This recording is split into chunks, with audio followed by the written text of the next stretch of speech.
elérkezett ez a pillanat, az elképesztő Paul Gilberttől fogok egy figcsit tanulni, ha minden jól megy, lehet, hogy 2 is, és hát előtte azért néhány kérdést felteszek neki, hogy ne csak a gitározásról legyen szó, vagyis hát a gitározásról legyen szó, de ne csak gitározzunk. So Paul, I have a few questions for you.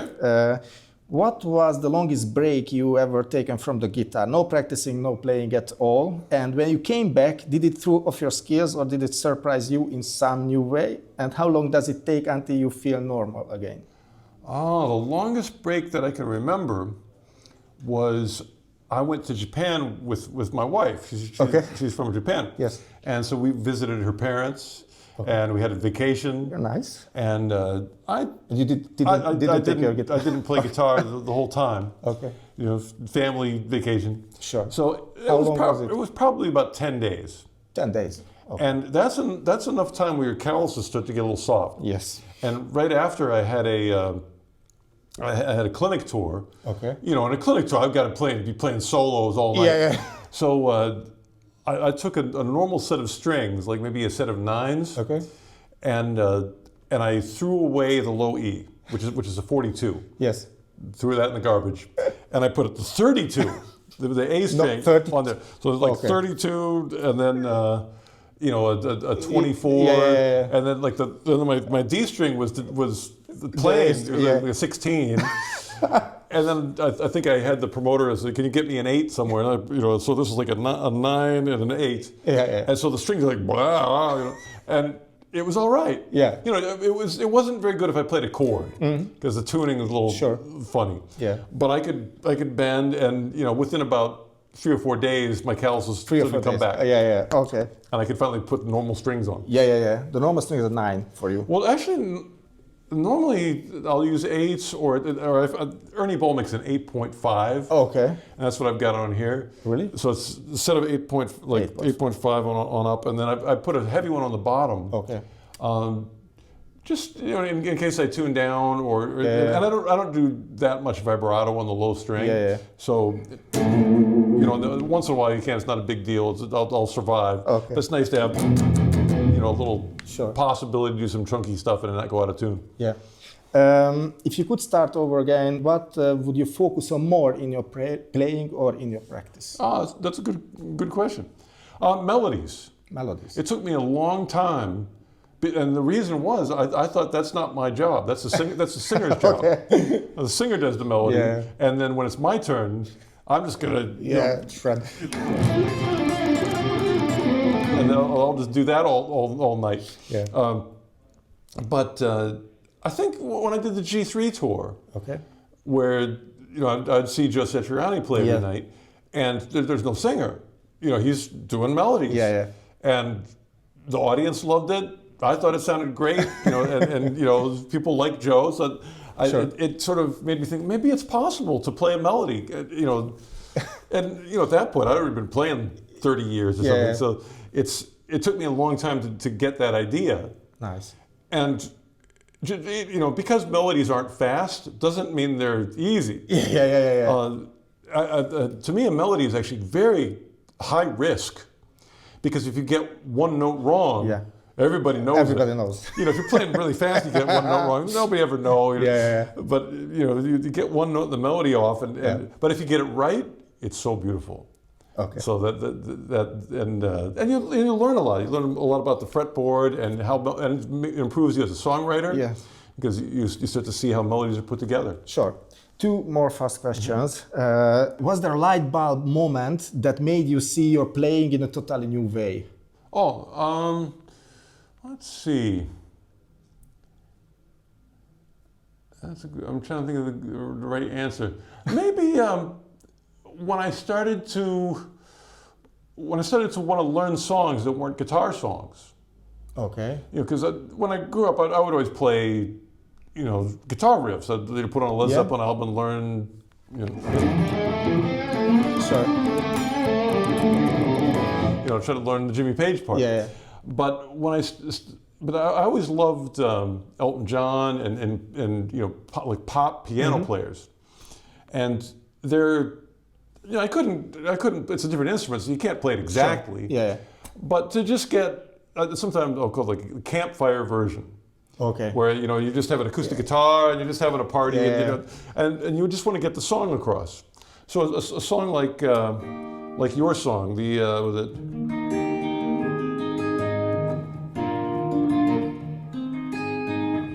It's a little bit funny, was it? Yeah. It's feeling inside, not one of those you can easily hide. Yeah. That to be able to find those chords on guitar, that was really opened a lot of doors. Okay. Both for just being a musician with more knowledge. Yeah. And help my songwriting, and of course, that might be a different technique. I might use my fingers a little more, or it might change, not so much distortion. Yeah. And so that's, and I find like when I did this last Mr. Big tour, yes, I sort of noticed like, what am I spending the most time doing? And most of it was arpeggiating chords, like because I'm backing up a singer. Okay. And so a lot of times. A little more distortion, but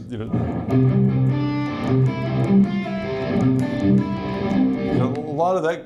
I'm not going the whole night. So a lot of chord work like that, and that's like was the main gig. Because the solos are short, so really I spend most of the time playing rhythm, and that tended to be the style. Okay. And last question, it's a funny question. Do you think size matters? I mean hand size. Yeah. You have really big hands. Do you think it's an advantage for you? I think it allowed me to do certain things. I mean, I probably use my pinky more than most guitar players do, and I tend to keep my thumb over the neck a lot. Even when I'm not using it to get a note, I'll have it there because my wrist. I'm using my wrist for vibrato, or do rolls. So that's all driven by the wrist, and I found that I don't know. I mean, like I'll see like Neil Schon or Angus Young, those not big guys. Yeah. And they have similar technique to me, I think. So it's not impossible. But the thing is, Ibanez makes a micro. Yeah, I know. So you can get a smaller guitar. And so there's no excuse. Okay. And now, if it's possible, can you teach me a lick, or maybe two licks, one easier and one little more difficult? To get the lick, first we have to know like what is the music. Okay. So we got to pick our groove and our key. Okay. So the first thing that I'm thinking of is when I was a kid, we played the song "School's Out" by Alice Cooper a lot. Yes. And I would improvise the solo. So if we were going, it's a shuffle. That's our groove, and we're in the key of E. That's the groove. So over that, the most important lick is this one. 1, 2, 3, 4.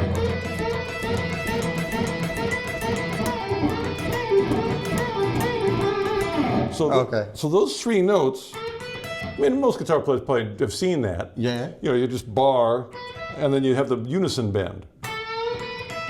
And the unison bend has 2 fingers, and then you keep this one there.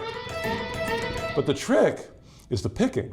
Yeah, And to not have it be blurry, because you don't want to go. Yeah. That's messy. I mean, actually, messy can sound all right. Yeah, it still kind of rocks, but I like to have the technique where I can stop it each time. So I put the brakes on, put the brakes on. Down, up? Actually, I go down, up. Down, up. Okay, yeah. And that, I spent like a year, that was the only solo I knew. So when I was a kid, so I would do that over and over, try to get it faster, and a lot of the string skipping stuff is really the technique to do that is all inside of that. Okay. Is it possible to try to play this for me? Thank you very much. Okay. Oh, I have a pick. Yeah. And the volume is back here. You use this one, Tortex. That's right. Okay. It's almost the same. You can use whatever you like. Yeah. This is the volume. That's the volume. So I pick down.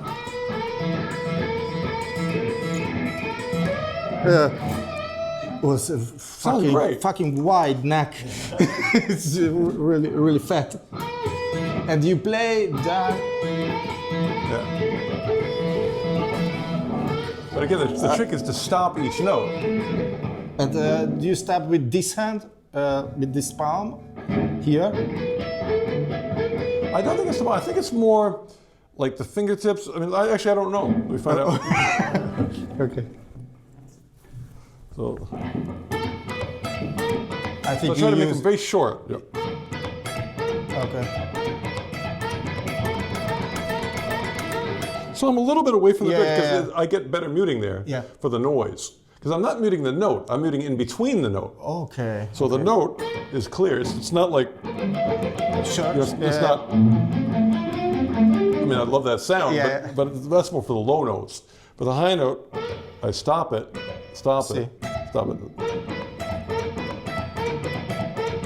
And the same thing is really useful for slide. Okay, let's try it again. So, it's harder than I. No. Don't do it fast. Do it right. Yeah. No.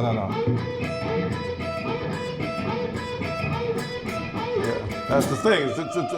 Okay. You can play the notes fast. Yeah. But to put on the brakes fast, that's the trick. It's hard. Yeah. Okay. And one impossible to play lick for me. Okay. The impossible one is we're in A7. Okay. And we're gonna play. Let's see. Okay. 3 notes. So they're 3 frets apart, like almost like diminish. You start from the third. Yeah. Fifth. Yeah. And then 1 fret higher on the 9th. 9, So third, and 5th. or the 2, 3, 5. Okay.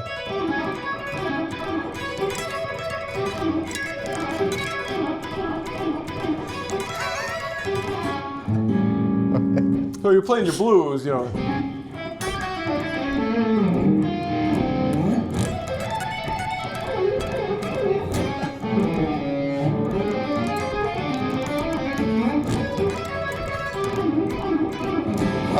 Okay, I will try.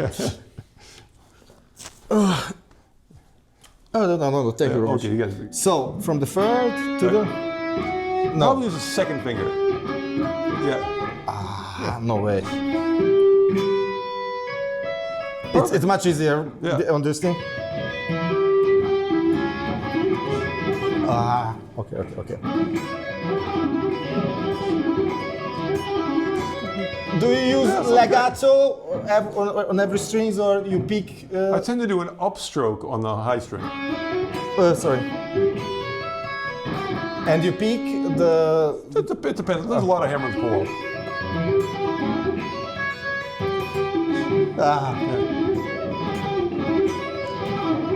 No way. Maybe here. That sounds great. Sorry. No. Oh, what was it?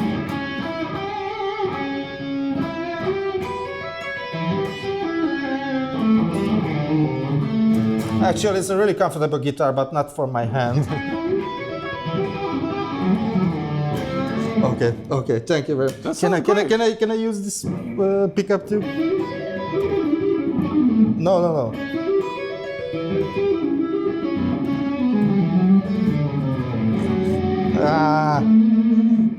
It's a really great guitar.